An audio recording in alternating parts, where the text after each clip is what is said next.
Pada tahun 2018 kalau tidak salah Pak Jokowi berkunjung ke Nias. Ya, Salah satu pernyataan yang saya catat, Ya. dia katakan bahwa saya tidak mau diganggu masalah pemekaran. Oke. Tetapi kalau Nias hasil kajian yang memenuhi syarat, kenapa tidak? Oh, itu ada catatan Pak Jokowi itu. Oh, ada. statement. Makanya setelah itu saya lihat itu, saya coba buat rencana untuk melakukan feasibility study. Oke, Yang oke. kedua, 2014 sudah ada. Ini yang kedua karena permintaan Pak Jokowi. Ya.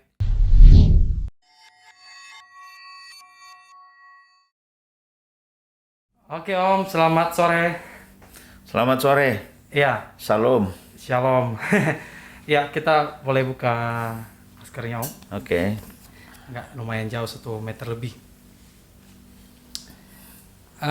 Baik, hari ini saya kedatangan tamu yang sangat terhormat, orang tua kami yang sangat saya hormati, Bapak Maijen TNI Prawirawan Dr. Andrus Christian Zibua MM.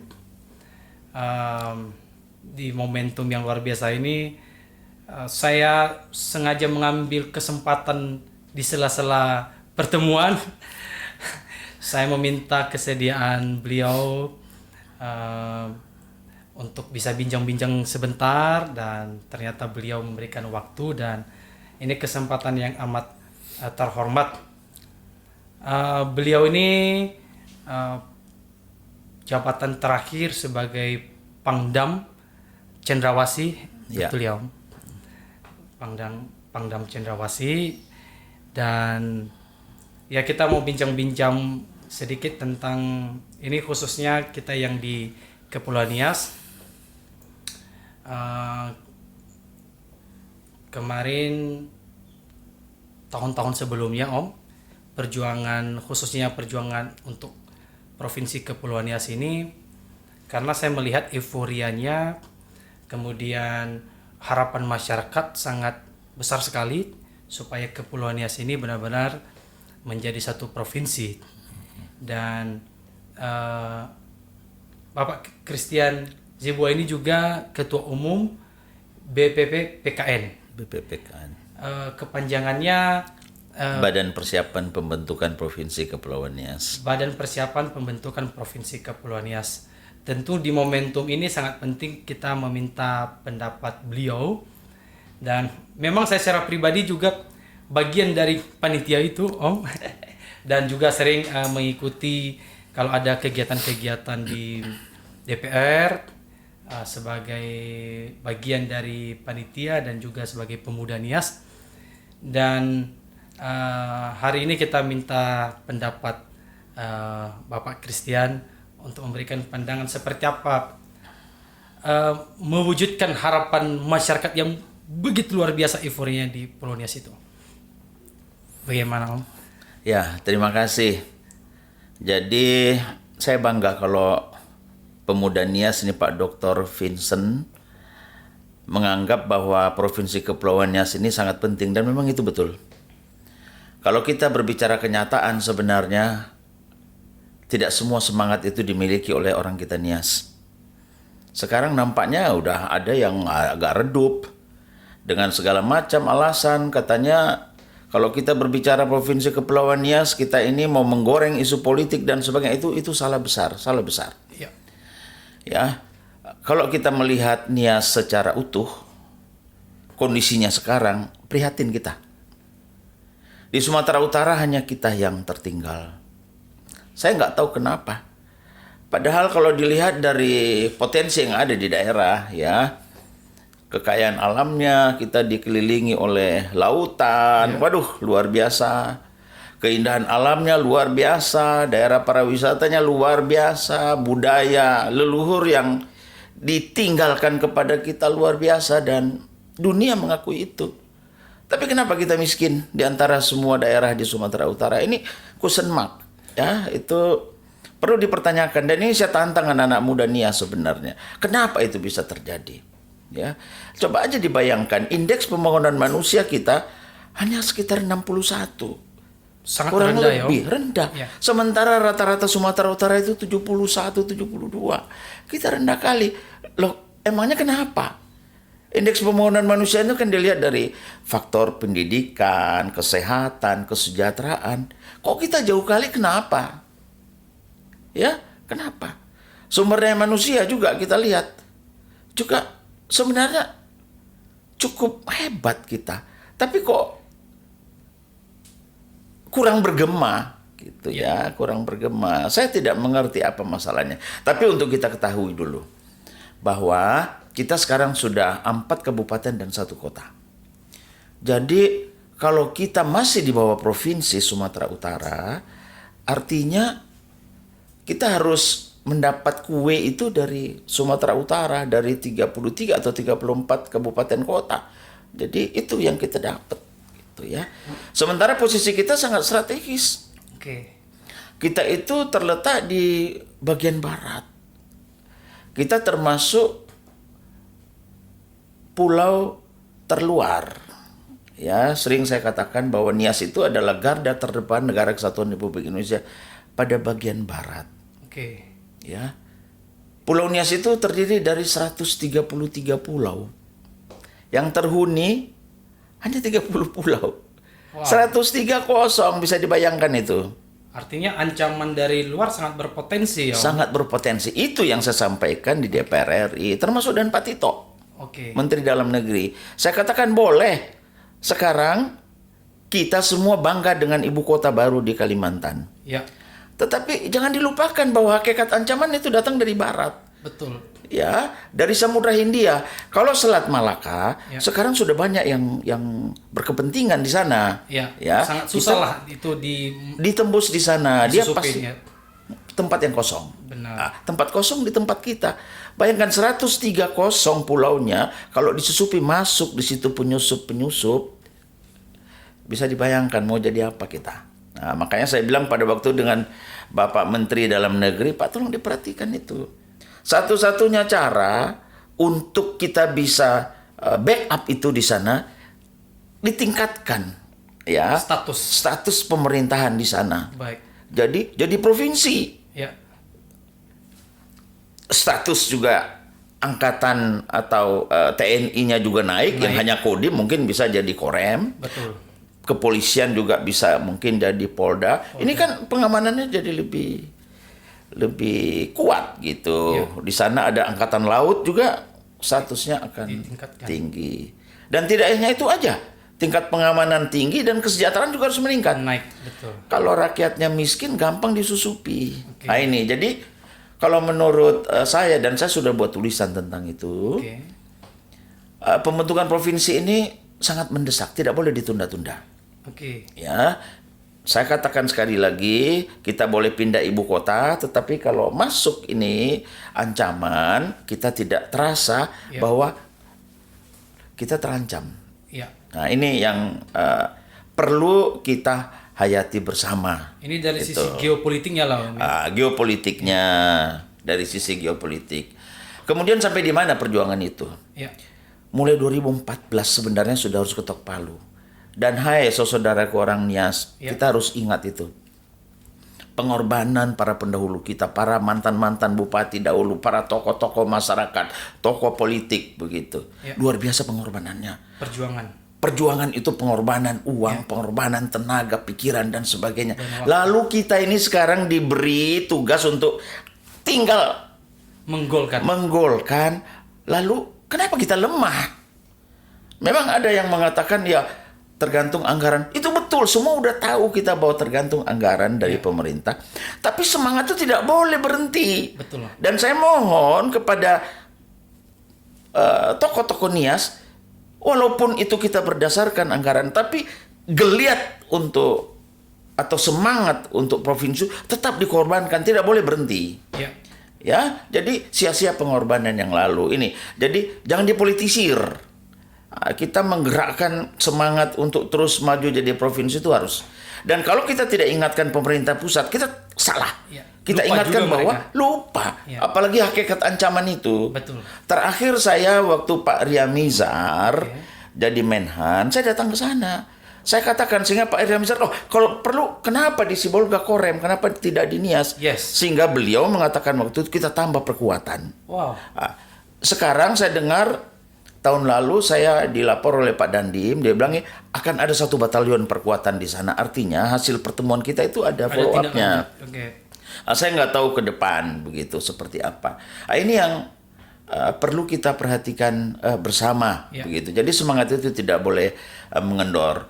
Kemudian tahun 2014 itu ada beberapa rekomendasi ya.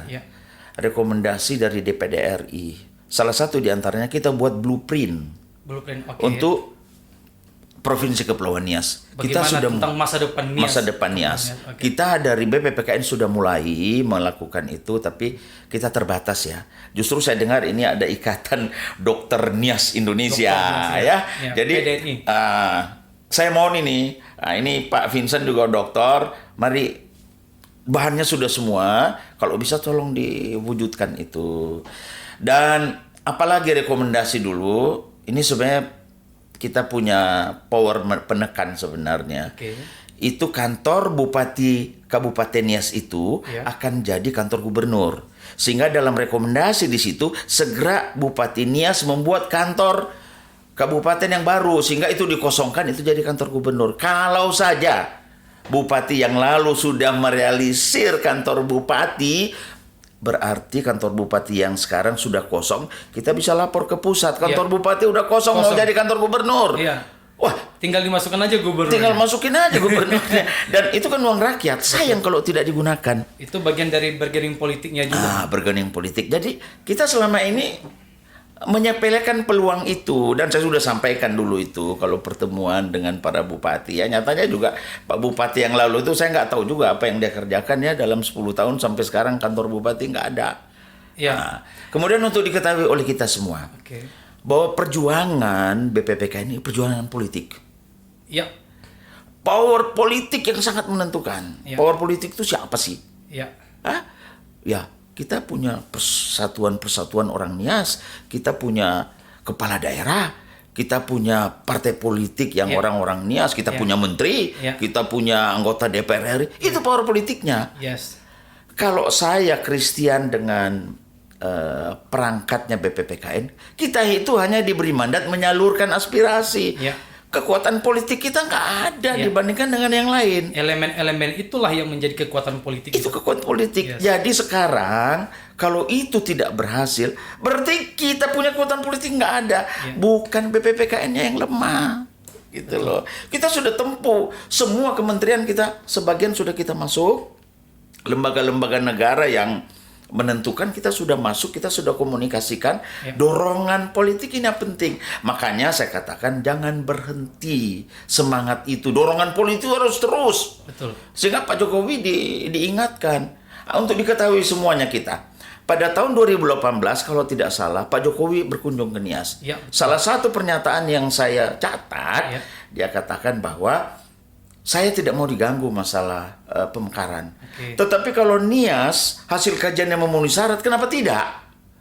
Itu ada catatan Pak Jokowi itu. Ada statement. Makanya setelah itu saya lihat itu, saya coba buat rencana untuk melakukan feasibility study. Yang kedua, 2014 sudah ada. Ini yang kedua karena permintaan Pak Jokowi. Saya konsultasi dengan Kementerian Dalam Negeri. Ada konsultan yang selama ini dipakai Kementerian Dalam Negeri. Saya pakai itu untuk dikaji kembali betul nggak memenuhi syarat apa tidak. Dan itu sudah selesai, sudah ada. Sudah siap malah. Hasil kajian itu memenuhi syarat, kita sangat memenuhi syarat. Malah rekomendasinya dikatakan Provinsi Kepulauan Nias tidak boleh ditunda-tunda, harus segera. Makanya saya sayang sekali. Kemarin ada Pak Bupati menghadap Presiden gitu ya. Saya pun tidak tahu itu. Itu kesempatan emas sebenarnya. Karena ketemu Pak Presiden juga tidak mudah. Tidak mudah. Coba kalau itu dia bawa ya. Bapak ke Nias kemarin, Bapak bilang kalau kajiannya kenapa tidak? Ini hasil kajiannya Pak. Waduh luar biasa.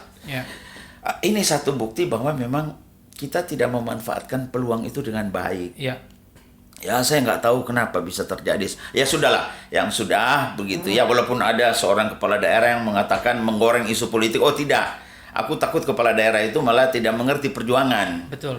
Ya. Karena sebagaimana yang kita tahu, ya penetapan provinsi ini kan ini memang sangat kuat hal politiknya di dalam Memang itu. politik. Ini kan antara eksekutif dan legislatif, antara pemerintah Ya, dengan DPR. dengan DPR. Artinya kita tidak bisa pungkiri ya Om ya bahwa kekuatan politik sangat Dominan. sangat dominan di sini. Dominan. Seperti yang kita tahu, saya juga sering mendengar di media sosial, di beberapa forum-forum, ketika dimunculkan isu provinsi selalu dikaitkan dengan politik pencitraan.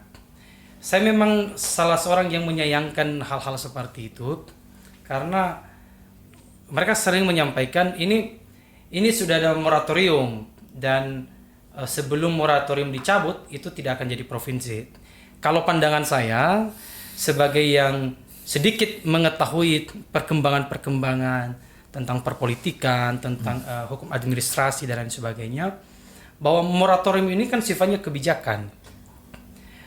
Pada waktu tertentu, ini kan moratorium itu bisa dicabut kembali. Ini konteksnya juga kembali kepada konteks kebijakan politik pemerintah. Artinya apa? Kalau saya setuju tadi yang disampaikan Om bahwa kalau kita tidak ingatkan pemerintahan pusat, lupa, ya sudah kita tidak masuk list itu. Tidak masuk. Tentu, Dilupakan. Iya, dilupakan. Artinya apa? Bahwa isu perjuangan Provinsi Kepulauan Nias ini menurut saya sekalipun ada yang namanya moratorium, tapi perjuangannya tidak boleh berhenti. Kita tidak boleh menunggu, kita harus mengejar bola ini. Kalau perlu kita memainkan bola ini. Kalau menurut saya Betul. tidak bisa menunggu, kita tunggu ada moratorium. Ya, kita tahu bahwa di beberapa daerah ke depan ini ada pemekaran. Betul. Ya. Pemekaran ini tentu banyak pertimbangannya dari sisi geopolitiknya dan lain sebagainya. Nah, kesempatan ini menurut saya begitu sedikit keran ini dibuka oleh pemerintahan pusat. Nah, dengan kita selalu mengingatkan kementerian terkait, terutama saya melihat juga bahwa Bapak Ketua Umum dan jajaran Ketua Umum BPKN sering audiensi dengan Menteri Dalam Negeri dan DPR. Saya pikir memang itu kalau menurut saya itu adalah memang yang harus dilakukan. Moratorium tidak boleh ditunggu dibuka, tapi dikejar. Ya, ini yang mungkin pada kesempatan ini juga saya juga bisa menjelaskan kepada publik bahwa kalau menurut saya ini bukan isu pencitraan. Ini siapapun kita masyarakat Nias, elemen dari manapun, khususnya masyarakat Nias maupun yang bukan masyarakat Nias tapi memiliki hati untuk Nias, ayo mari kita perjuangkan Nias ini menjadi satu provinsi. Tentu ya kalau terlalu banyak pintu malah tidak baik juga citranya di pemerintahan pusat ya Om. Betul. Jadi dengan adanya BPK ini menurut saya juga itu yang menjadi pionir kita di depan, elemen-elemen penting ini, elemen masyarakat ini yang harusnya terus memberikan dukungan ini. Sering juga masyarakat menanyakan Om, kita ini masih kurang sumber daya manusianya. Sumber daya alam kita pun masih diragukan. Mosok mau minta jadi provinsi. Apa tanggapan Om di situ? Lah, udah terjawab dari hasil visibility study. Iya. Itu dikaji secara ilmiah, nggak main-main. Bahwa dari semua potensi atau dari semua yang dibutuhkan itu memenuhi syarat. Artinya dari sisi sumber daya manusia yang Semua. memenuhi syarat. Loh, itu Dari komprehensif. Kajian itu komprehensif. Dari sumber daya manusia, dari sumber daya alam, keuangan daerah, itu komprehensif, nggak main-main. Itu kajian ilmiah, bukan kajian politik, kajian ilmiah. Saya jelaskan, ada dua cara untuk mendapatkan status jadi daerah otonomi baru. Yang pertama itu dari bottom up. Ya. Itu menurut Undang-Undang 23 tahun 2014. Bottom up itu pengusulan mulai dari tingkat desa Ke atas. sampai ke gubernur. Yes. Dan semua sudah dapat itu dari DPR tingkat sampai ke gubernur. Kita sudah dapat itu. Sudah memenuhi syarat. Itu tahun 2014. 2014. Makanya harusnya itu kita sudah disahkan waktu itu. Tapi karena ada sedikit gejolak politik, akhirnya masuk lagi-lagi kepada politiknya. Kemudian yang kedua, ini yang kedua istimewa kita. Papua ini kan mau jadi provinsi lagi. Iya, itu yang tadi saya bilang itu. Itu Papua ini sebenarnya hampir sama posisinya dengan kita. Yes. Ini persyaratan yang kedua, yaitu namanya top down. Ya. Itu berdasarkan Undang-Undang 23 2014 ada namanya pertimbangan kepentingan strategi nasional. Jadi pemerintah pusat menentukan suatu daerah jadi daerah otonomi baru kalau masuk dalam pertimbangan kepentingan strategi nasional. Apa itu? Ya. Ada 3 persyaratannya. Pertama, dia pulau terluar. Karena dilihat dari hakikat ancaman. Ini sudah terpenuhi. Masuk. Yang kedua, berbatasan langsung atau tidak langsung dengan negara tetangga. Kita juga Nias terpenuhi. Ya, dengan Samudra Hindia. India di atas. Di atas ada Pulau Nicobar, ada Pulau Andaman. Itu pos-pos terdepan India. Yang ketiga, berpengaruh terhadap kepentingan nasional. Keutuhan NKRI. Loh, kita 103 pulau kosong. Itu kan terpengaruh dengan keutuhan NKRI. Yes, kedaulatan kalau negara. bisa masuk kedaulatan negara. Terancam juga. Terancam. Siapa yang mau mengawasi ini? Ya, itu justru. Betul. Makanya itu yang harus kita ingatkan terus pemerintah pusat. Ya, jangan kita asik dengan membangun Kalimantan sana. Ya, ini ada kemungkinan ancaman masuk. Itu. Jadi Nias itu beda dengan daerah lain. Mungkin sama posisinya dengan Papua. Dilihat dari faktor ancaman tadi, top down tadi. Kita memenuhi syarat.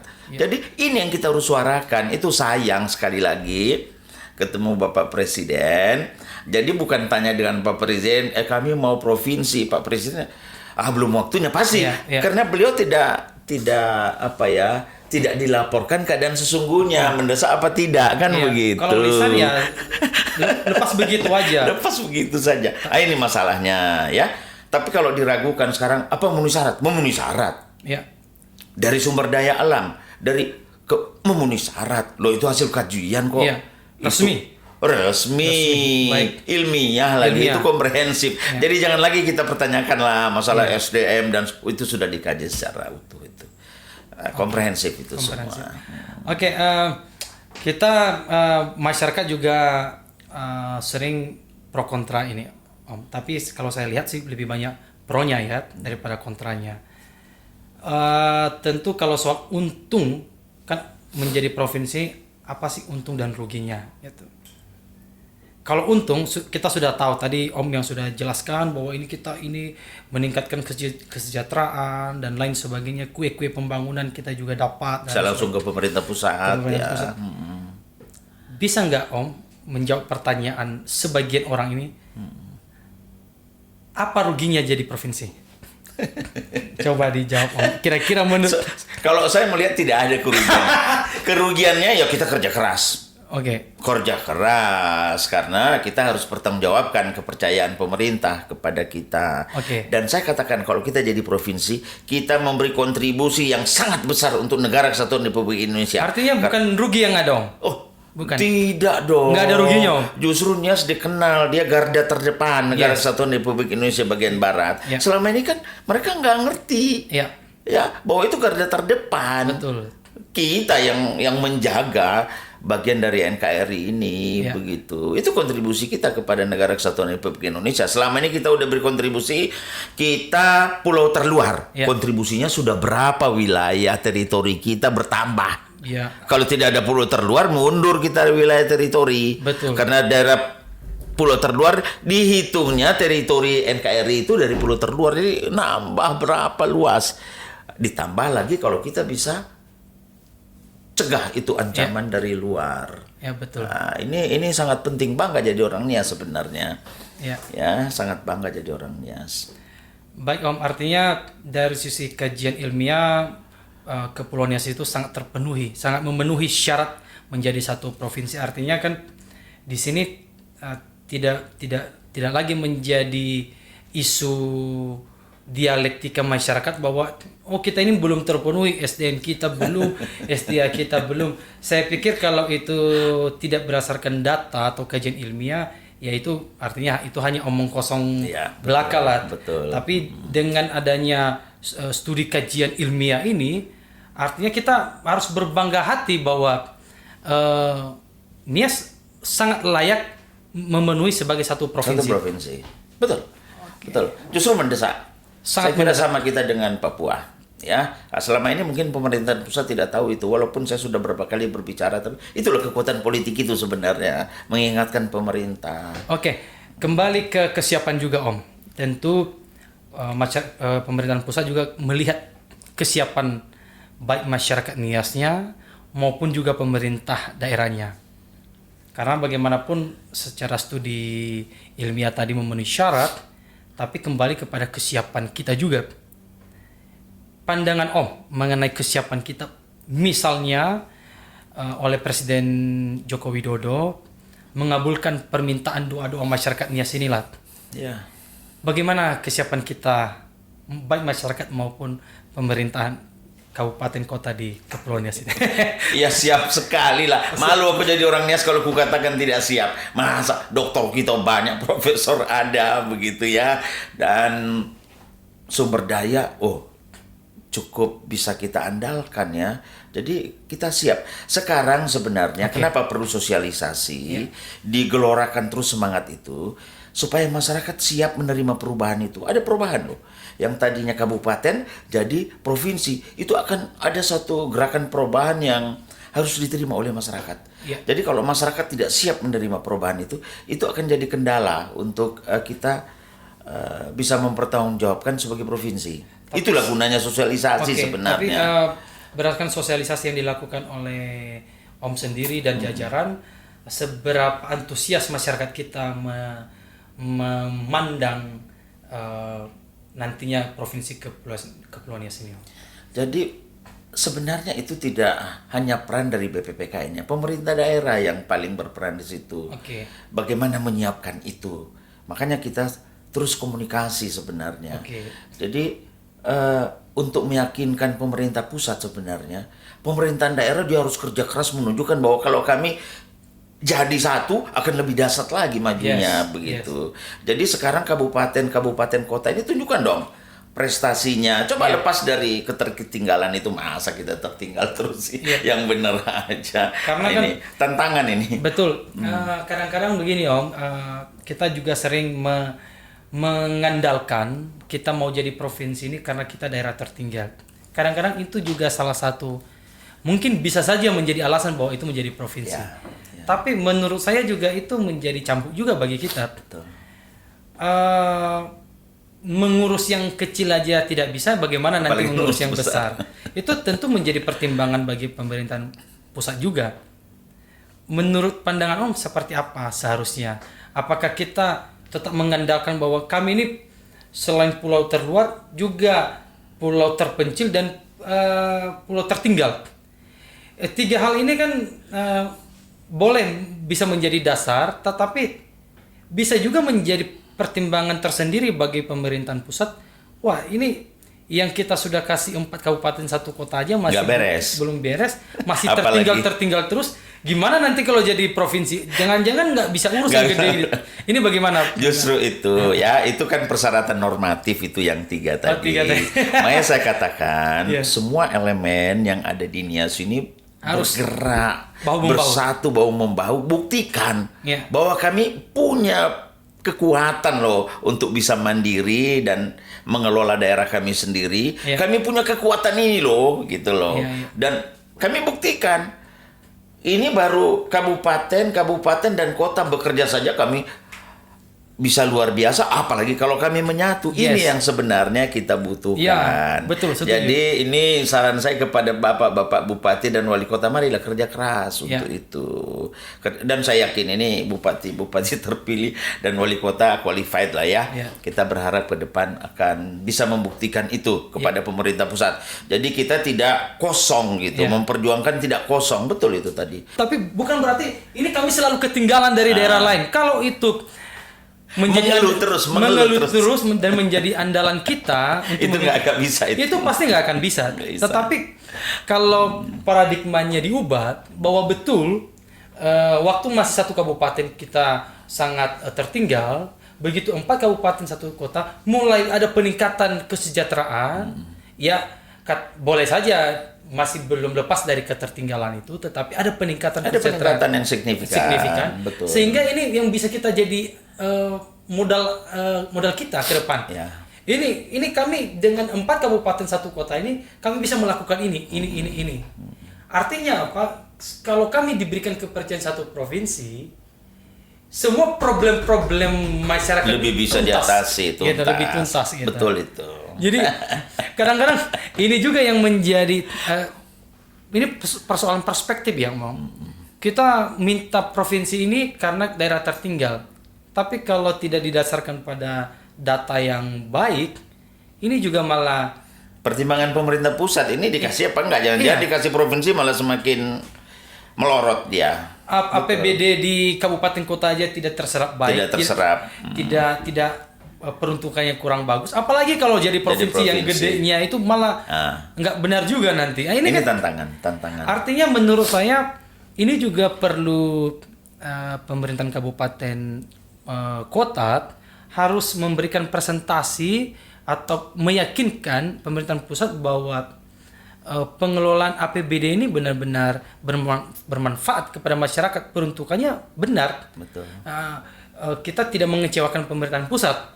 Ya, Betul. Ini kan menjadi pertimbangan-pertimbangan tersendiri seharusnya selain dari studi kelayakan yang sudah dibuat oleh BPPKN kerjasama dengan kementerian. Atau bagaimana menurut? Ya betul, setuju saya itu. Makanya saya bilang ini tantangan buat Bapak Bupati yang terpilih sekarang udah mulai bagus lah begitu ya. Apalagi Pak Amizaro begitu kencangnya ke pemerintah itu dia bagus itu ya. Saya berharap juga bupati yang lain ngikutilah begitu. Gerakan Pak Amizaro bagus itu. Dan dari itu semua nanti pemerintah pusat akan merasa yakin bahwa wah, ini benar ini kajian ini pun benar ini. Betul-betul mau mensejahterakan rakyatnya. Yang lalu sudahlah kantor bupati belum ada walaupun 10 tahun miring kiri miring kanan. Ya udahlah itu mungkin kesalahan teknis lah. Bukan kesalahan Pak Bupati yang lalu, bukan. Itu mungkin ada satu kesalahan ya. Mudah-mudahan ke depan bupati yang baru bisa mewujudkan itu dan baik. Ya kita berharap ya bagaimanapun kan itu juga ikon kabupaten. Ikon kabupaten. Kita sebagai masyarakat kabupaten, Kabupaten Nias atau sebagai seorang putra putri Nias, baik yang diaspora ini tentu sangat bangga lah kalau ada kantor bupati, apalagi dengan kantor bupati yang megah, dengan entitasnya sebagai ciri khas Niasnya, representatif dari ini. Tapi kita juga jangan mengesampingkan bahwa pembangunan itu jangan nanti pembangunan megah, tapi masyarakatnya, ekonominya juga sengsara, kan itu timpang juga. Jadi memang harus disesuaikan sesuai dengan kebutuhan. Kita sangat berharap dengan Bupati Nias ya, yang sekarang ini mudah-mudahan bisa ya minimal sebelum akhir masa periode sudah ada kantor itu. Ya, itu kita sangat malu lah, terlepas entah apapun dinamika di bupati yang lama, tapi menurut saya itu sangat gagal, malu kita. Masa rumah sendiri nggak bisa bangun, kira-kira begitu. Ya, saya pun sebagai pemuda Nias, saya tidak ada sentimen atau konflik of interest terhadap bupati yang lama, tetapi masa mungkin tidak besar, yang penting ada. Ya, kalau memang dana terbatas, ya minimal ada, kira-kira begitu. Ada dananya, siapa bilang? ya, tentu nanti kan itu teknis di lapangan lah, mungkin tanahnya kurang bagus sehingga dibangun jadi miring itu, jadi bukan kesalahan siapa-siapa itu. Jadi kondisi tanah kurang bagus. Kita intinya kita berharap ke depan. Iya. Itu berarti perjuangan kita untuk provinsi ini masih tetap semangat ya, Om. Oh, harus. Jadi perjuangannya masih tetap ya artinya kerja-kerja administrasi, kerja-kerja politik juga masih tetap. Saya berharap anak muda sebenarnya dia harus mendorong ini, karena apa yang kita kerjakan ini untuk anak muda, untuk anak cucu, bukan untuk siapa-siapa. Kita ini sudah lewat lah sebenarnya ya. Jadi anak muda yang saya harapkan mendorong ini, mendorong BPPKN, mendorong kekuatan politik untuk terus menyuarakan ini. Soal nanti itu ada kebijakan pemerintah moratorium dibuka atau tidak dibuka, itu urusan pemerintah, tapi kita harus sampaikan. Iya. Dan hak kita menyampaikan kepada pemerintah pusat. Iya, Berjuang itu tidak boleh berhenti. Betul. Saya udah katakan pendahulu kita sudah berkorban banyak. Kita masa gitu aja harus lemah semangatnya. Benar. Begitu. Saya berharap kepada pemimpin ini, sudahlah semangatkan masyarakatnya. Iya. Jangan malah ada kecurigaan, ini menggoreng isu politik. Ini kalau berbicara begini dia nggak ngerti masalah perjuangan provinsi ini. Iya, itu tidak mudah. Nggak menghayati Iya, itu. benar. Iya. Nah, saya kira itu anak muda maju terus. Jangan berhenti berjuang begitu. Khususnya para dokter-dokter ini, Pak Dokter Vincent ini. Saya kira jadi pemimpin ke depan nanti. Amin.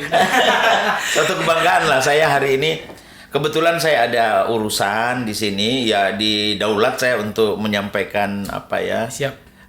pendapat tentang provinsi. Jadi terima kasih. Dengan keterbatasan itulah yang bisa saya sampaikan. Iya. Tapi harus tetap semangat. Semangat. Ya, Ya. tetap semangat. Nias harusnya di provinsi, harus lebih maju. Malu kita lah kalau tertinggal terus. Yes. Nah, Oke saya Om, kira untuk provinsi kita cukupkan. Nanti saya minta pendapat Om tentang pendidikan di Kepulauan Nias dan bagaimana apa kira-kira yang harus kita lakukan untuk pendidikan di Kepulauan Nias.